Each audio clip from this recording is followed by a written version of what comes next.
The Book of the Damned, by Charles Hoyfort, Chapter 7H. I don't know how much the horse and barn will help us to emerge.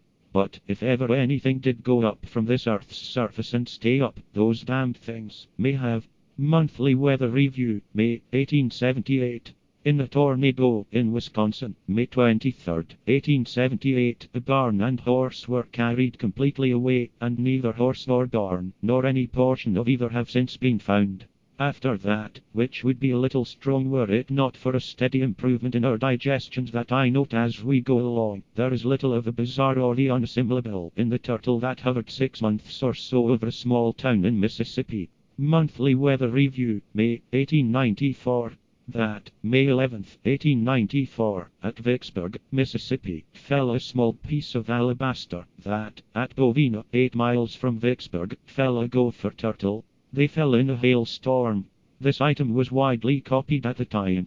For instance, Nature, one of the volumes of 1894, page 430, and Journal of the Royal Meteorological Society, volume 20, page 273. As to discussion, not a word. Or science and its continuity with Presbyterianism, data like this are damned at birth. The Weather Review does sprinkle, or baptize, or attempt to save this infant, but in all the meteorological literature that I have gone through, after that date, not a word, except mention once or twice.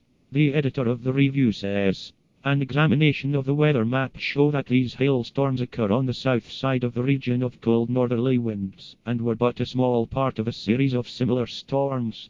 Apparently some special local whirls or gusts carried heavy objects from this Earth's surface up to the cloud regions. Of all the incredibilities that we have to choose from, I give first place to a notion of a whirlwind pouncing upon the region and scrupulously selecting a turtle and a piece of alabaster. This time, the other mechanical thing there in the first place cannot rise in response to its stimulus. It is resisted in that these objects were coated with ice, month of May in a southern state. If a whirlwind at all, there must have been very limited selection. There is no record of the fall of other objects. But there is no attempt in the review to specify a whirlwind. These strangely associated things were remarkably separated.